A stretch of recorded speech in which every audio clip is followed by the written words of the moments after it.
सभी को नमस्कार। मैं डॉक्टर विजय कुमार हूँ। आज आपको हिंदी पाठ पढ़ाने आया हूँ। सबसे पहले मैं कुछ प्रश्न पूछूंगा। तुरंत उन प्रश्नों के उत्तर बताने के लिए कोशिश कीजिए। जिन्होंने उत्तर जानते हैं वह छात्र खड़े होकर उत्तर बताना पड़ेगा। सबसे पहले मेरा प्रश्न तो यह है कि आपको मालूम हुए कुछ कवयित्रियों के नाम बताइए। तब छात्रों में से किसी छात्र या छात्रा खड़े होकर बताने लगेंगे कि जैसे कि सुभद्रा कुमारी, मीराबाई।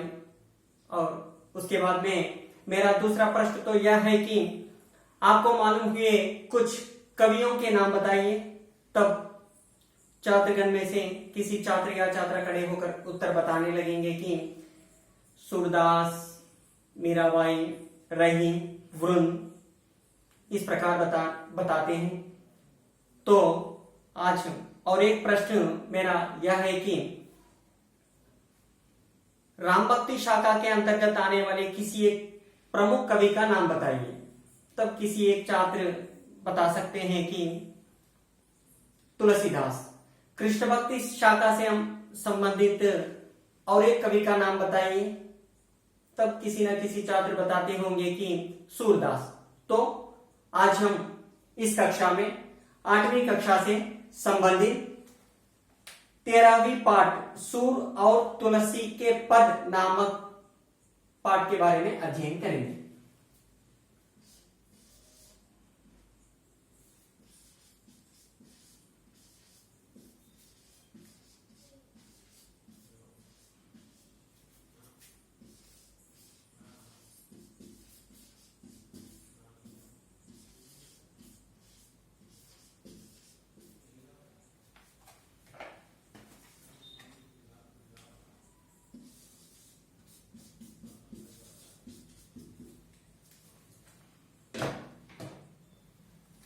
अच्छा, ये हमारा पाठ है सूर और तुलसी के पद। तुरंत इस वाक्य को देखने से हमें पता चलता है कि सूर और तुलसी के पद, इसमें यहां पर और शब्द हैं, यहां पर के शब्द भी हैं। व्याकरणांश विषयों के अंतर्गत और किस प्रकार के शब्द को बोध कराते हैं, कौन सा शब्द है, यानी ये समुच्चय बोधक है क्योंकि ये और अथवा ये तो समुच्चय बोधक है। और उसके बाद में के, तुलसी के पद, इन्हें यहां पर संबंध कारक चिन्ह है। और उसके बाद में यानी पद देखेंगे। मैया कबहिम बढ़ेगी छोटी, कितनी बार मोहिन दूध पियत भई, यह अजहू है छोटी। तू जो कहती बल्कि भेनी जो, हवै है लांबी मोटी। काड़त गुहत न्याहावत जय है नागिनी सी भुई लोटी। कांचो दूध पियावत पच पच देती ना माखन रोटी। सूर चिर जीवो दोऊ भैया, हरी हलदर की जोटी। ये तो सूरदास जी के द्वारा लिखा हुआ पद है। इसमें सबसे पहले जो भी हो, हम कवि परिचय के बारे में जानकारी प्राप्त करेंगे।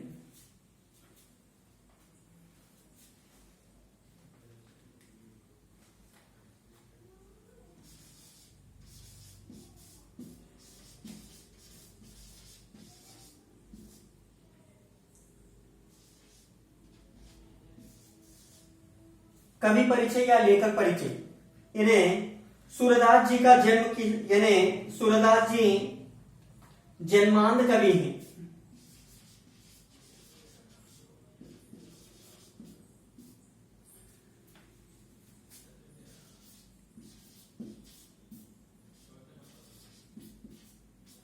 सूरदास जी जन्मांध कवि थे। माता के गर्भ से जन्म लेते ही उन्होंने अंध कवि के रूप में जन्म लिया है। उनका जन्म दिल्ली के समीप सीही नामक गांव में उन्होंने जन्म लिया है। यहाँ पर उनका जन्म 1535 में हुआ है।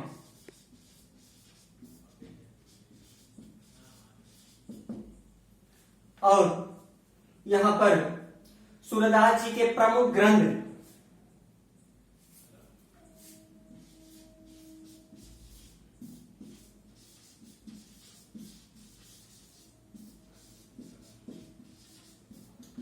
सूरदास जी के द्वारा लिखा हुआ प्रमुख ग्रंथ मुख्य रूप से 3 प्रकार के हैं, सूर सागर, सूर सरावली और साहित्य लहरी है।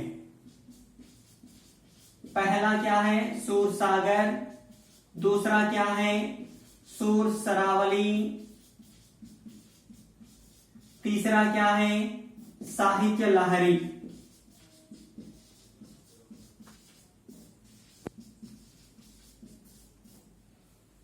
सूरदास जी की भाषा कौन सी भाषा है, यानी उन्होंने किस प्रकार के भाषा को अपनाए थे? वे ब्रज भाषा को अपनाए थे, यानी हिंदी साहित्य इतिहास के अंतर्गत उन्होंने ब्रज भाषा को अपनाए थे। ब्रज भाषा सभी भाषाओं में अत्यंत कठिन भाषा के रूप में माना जाता है। इसमें जो सूरदास जी के द्वारा लिखे हुए इन सभी ग्रंथों में सूर सागर अत्यंत प्रामाणिक ग्रंथ के रूप में माना जाता है। और अंत में सूरदास जी के मृत्यु यहां पर 1640 में हुआ है।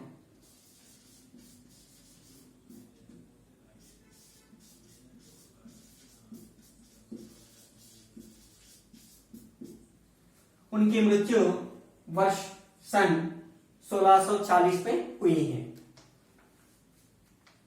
इन्हें अब हम सूरदास जी के पद में उन्होंने किस तरह किसके बारे में वर्णन किया है, उसके भावार्थ के बारे में और उनके कठिन शब्दार्थों के बारे में जानकारी प्राप्त करेंगे। और एक बार मैं पद पढ़ रहा हूं, थोड़ा बहुत ध्यान से आप अपने अपने किताबें देखिए। मैया कबहिम बढ़ेगी छोटी, कितनी बार मोहिन दूध पियत भई, यह अजहू है छोटी, तू जो कहती बल्कि भेनी ज्यो, हवै है लांबी मोटी, खाड़त गुहत न्यहवावत जय है नागिनी सी भुई लोटी, कांछो दूध पियावत पच पच देती ना माखन रोटी, सूर चिरजीवई दोहू भैया हरि हलदर की जोटी। सबसे पहले यहाँ पर कठिन शब्दार्थों के बारे में जानकारी प्राप्त करेंगे।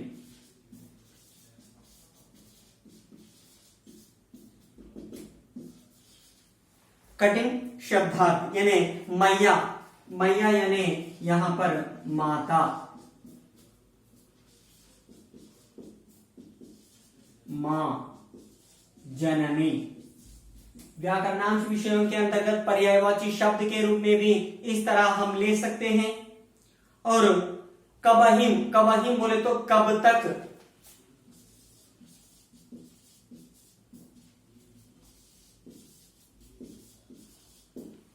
कबहिम कब तक बढ़ेगी यानी बढ़ेगा, छोटी यानी बाल के ऊपर रहने वाली छोटी है, कितनी बार मोहिन दूध पियत भई, यहाँ अजहू है छोटी, यानी यहाँ पर क्या है, सूरदास जी के बाल्यकाल के वर्णन के बारे में यहाँ पर सूरदास जी ने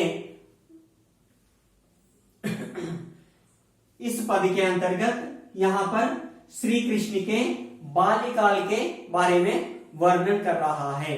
यानी श्री कृष्ण जी ने अपने भाई, अपनी माता यशोदा से इस प्रकार कहता है कि यानी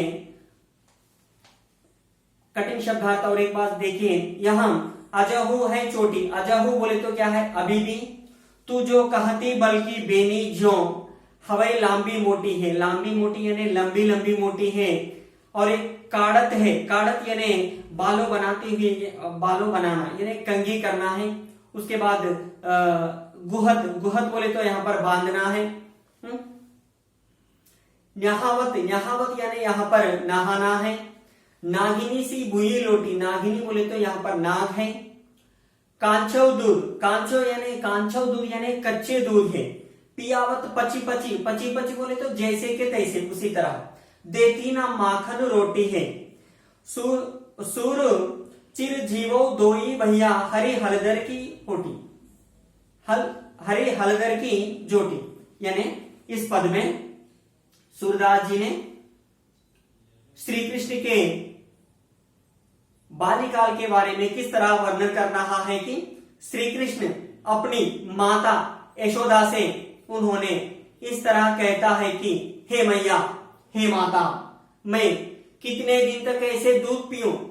तुमने कई बार मुझसे बताई है कि कच्चे दूध पीने से तुम्हारे बाल भी बलराम के जैसे बढ़ेगी, मगर मैंने इतने महीनों से दूध पीने पर भी मैं अपने भाई के जैसे बाल अभी भी नहीं बढ़ रहे हैं, इसीलिए और कितने दिन इसी तरह पीना है। तुमने और एक मुख्य विषय इस तरह कहा है कि कच्ची दूध, यानी कच्ची दूध जैसे के तैसे दूध, गाय से हम दूध लेते हैं, जैसे के तैसे दूध पीने से भी ये यानी नागिनी की जैसे बाल बढ़ेगी करके तुम तो मुझसे कह दी है। कांचो दूध पिया पच पच देती ना माखन रोटी, उसी के वजह से हर दिन मैं अपने प्रिय रोटी और माखन भी नहीं खाकर सिर्फ केवल दूध ही दूध पी रहा हूं, वह भी कच्ची दूध है। इस तरह यहाँ पर क्या है, सूरदास जी ने चिरजीवो दो भैया, सूरदास जी ने कहते हैं कि बलराम और श्री कृष्ण ये दोनों चिरजीवों हैं, यानी हर जीवित काल तक रहने वाले यानी चिरजीवो, यानी वहां पर कहते हैं चिरंजीवी बोल के भी हम कहते हैं, यानी दो भैया यानी दोनों भैया हरि हलधर की जोटी है। हरि बोले तो यहाँ पर भगवान है, हलधर यानी हल को धारण करने वाला, यानी किसान लोग खेती बाड़ी करते वक्त उपयोग करने वाली जो उपकरण है, वन टाइप ऑफ इंस्ट्रूमेंट, उसी को हम हलधर कहते हैं। इसीलिए यहाँ पर हरि हलधर ये दोनों भैया है, हरि हलधर की जोटी है। जोटी बोले तो यहाँ पर जोड़ी है, यानी यहाँ पर जोटी है, जोटी बोले तो जोड़ी है, यानी इस तरह बलराम और श्री कृष्ण की जोड़ी बहुत ही सुंदर है। इस प्रकार इस पद में सूरदास जी ने इस तरह वर्णन किया।